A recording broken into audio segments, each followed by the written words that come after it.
mga ka-discovery, welcome to my channel. Ngayon mga ka-discovery, nandito tayo ngayon sa may Bantayog ng mga Bayani Memorial Shrine. Yan, nandito tayo ngayon sa may ROTC Hunter Guerrilla Street dito sa may Cainta, Rizal. Yan mga ka-discovery, papakita ko lang sa inyo yung yung pinaka-bantayog ng mga bayani dito sa Cainta.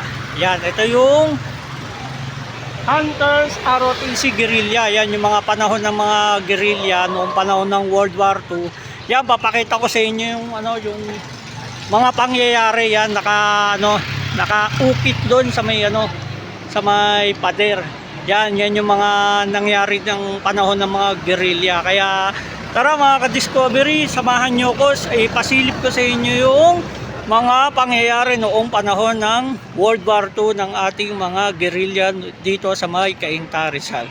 Kaya tara mga ka-discovery, let's go! Tayog ng mga Bayani Memorial Shrine, may naabutan ako ng mga estudyante. Yan, mga nag-aaral sa Francisco P. Felix. Yan, shoutout sa inyo. Ano pangalan mo? Ako po si Jody. Ikaw? Antaya lang si Kiray. Sa irin po.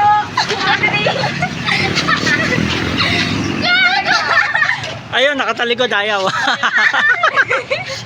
Bali, ito, yung isang estudyante dito, pababasahin natin ang brief history na itong ROTC Guerrilla. Yan. Pababasahin natin si ma'am. Dahil sila yung mga estudyante at nandito sa lugar nila yung Bantayog ng mga Bayani Memorial Shrine, papabasahin natin sila ng brief history na itong ating iba-vlog. Yan, let's go! 1942, Japanese occupation troops entered Cainta. In 1942 to 1944, local European troops of the Hunters, ROTC, were made station in Cainta against the Japanese. When the guerrillas were eliminated, the Japanese before the liberation. Mga ka-discovery, papasilip ko na sa inyo yung mga nakaukit dito sa may Bantayog ng mga Bayani Memorial Shrine. Yan yung mga pangyayari nung panahon ng mga Hunters ROTC Guerrillas noong panahon ng 1942 to 1945 World War II. Kaya tara mga ka-discovery, let's go, puntaan na natin yun para makita nyo na yung mga pangyayari dito noong panahon na yun. Lapit na tayo.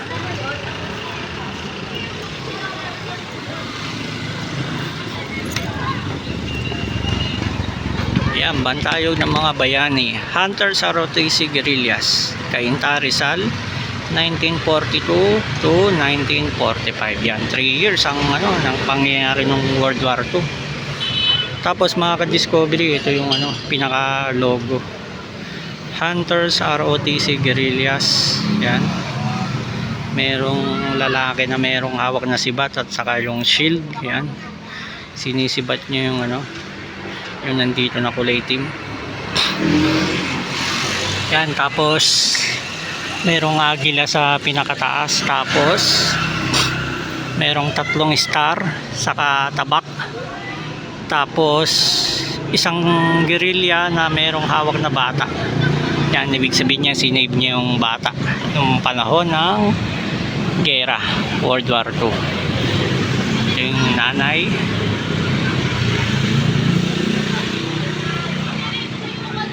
Yan, ito yung mga guerrilla natin.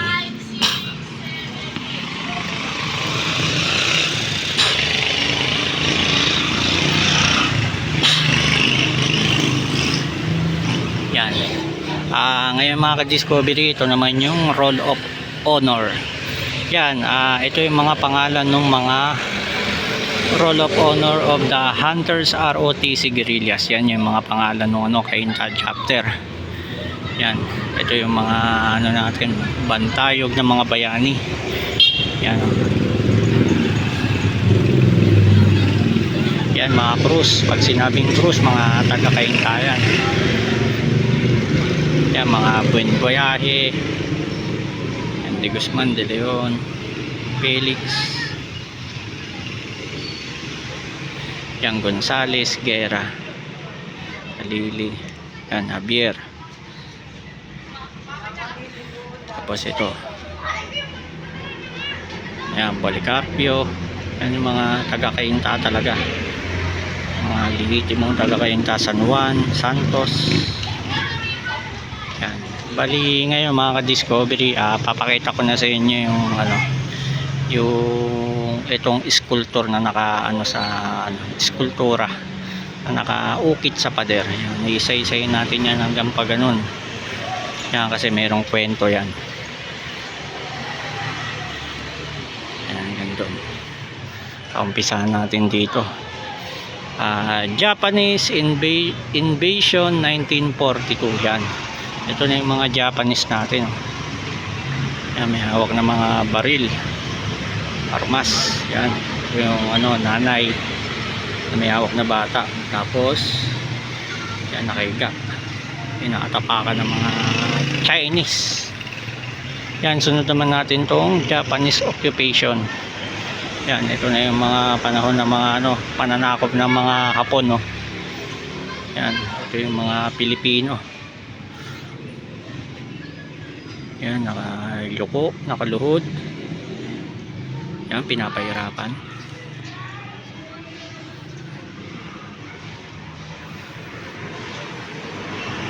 Tapos meron silang nagtatayo sila ng mga ganito tower para madali nilang nakikita yung mga Pilipino. Dala-dala nila yung watawat.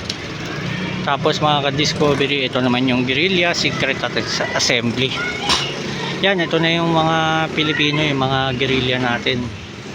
Bali, nagkakaroon na sila ng assembly, secret assembly kasi pasikreto. Ito yung mga natin, yung secret na mga natin sundalo.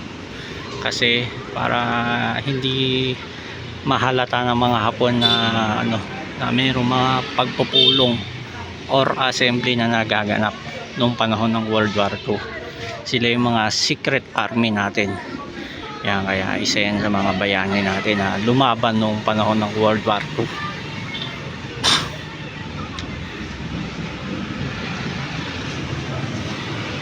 Yan, tapos mga ka-discovery, ito naman yung The Great Heroes in War. Yan, ito na yung panahon ng gera na talaga. Yan. Yan, may mga namatay. Yan, binibitbit nila, nire-rescue nila. Tapos yan, nakikipaglaban. Tapos ito, kuha ng tubig. Yan, mga nakikipaglaban yung mga nating guerrilla. Yan, nakaubad pa siya. Meron siyang sa ulo. Tapos meron na rin mga armas. Tapos ito yung mga natin, yung mga Pilipino. Yan, ito, namatay na siya. Tapos ito naman yung The Good Defector. Yan, ito na yung mga Hapon. Yan, nahuli na. Yan, merong merong sa ulo, tapos inuturo niya yung mga sa mga Hapon. Yan.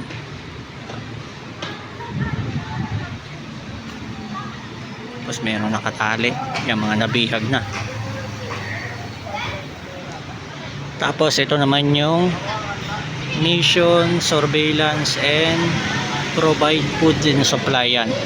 Yan yung nagsusurveillance sila para makapag-supply ng mga pagkain saka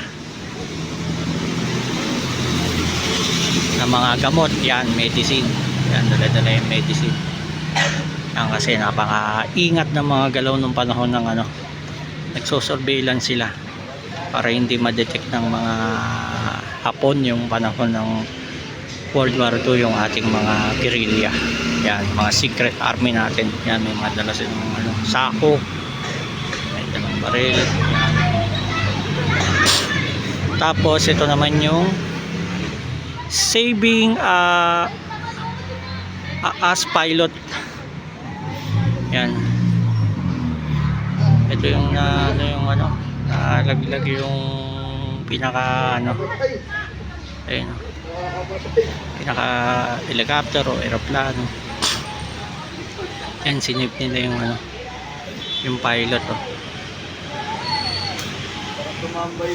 May history siguro yan, tingnan natin pero kasama yan sa history dito sa ROTC, Guerrilla Hunters. Yan.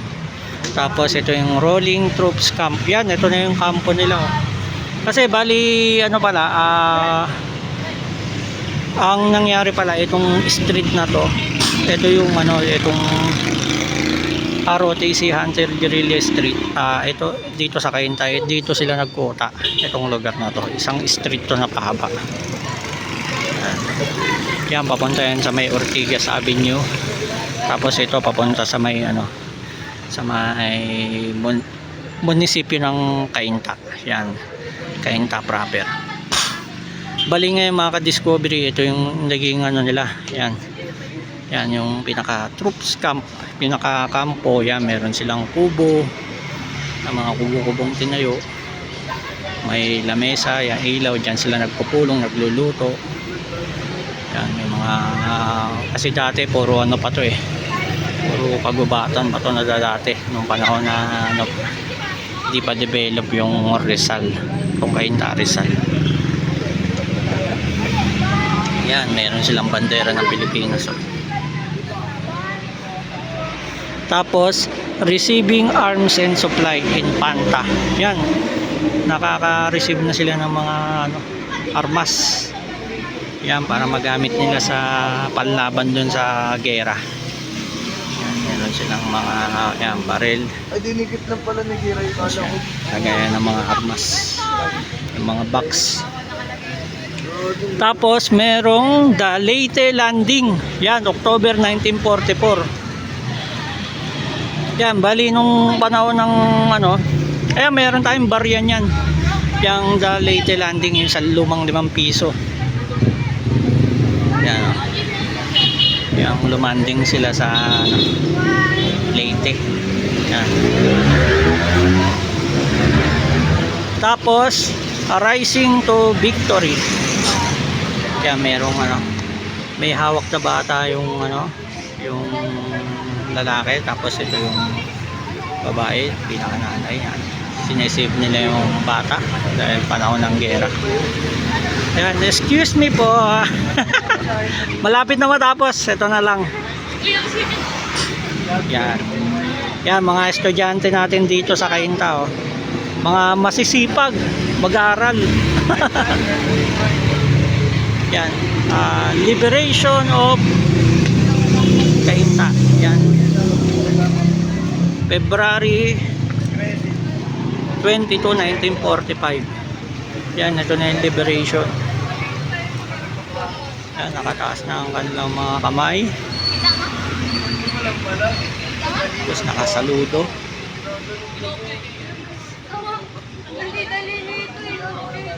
Yan, merong ibon. Tapos Friendship Day. Yan, ito na. Yan, ito na yung dalawang yan, meron silang hinihila. Tapos ito na yung ibon na may nanay na naligtas na yung bata. Yan, kasi nung panahon ng mga gera talagang nakakatakot ng mga panahon na yun. Hindi lumalabas ang mga tao dito. Meron ako mga nakausap na mga matatanda dito sa Cainta. Talagang inabot pa nila yung World War II kasi matanda na yung nakausap ko. Nung panahon daw ng World War II, talagang hindi sila lumalabas ng bahay. Mga bata sila. Talagang nasa loob lang sila, hindi sila pinapalabas. Ito yung simboliko ng yung malaya na yung yung mga ibon nakakalipad na. Tapos ito merong babae rin na may hawak ng yan, watawat ng Pilipinas. Yan mga ka-discovery, ito lang yung brief history.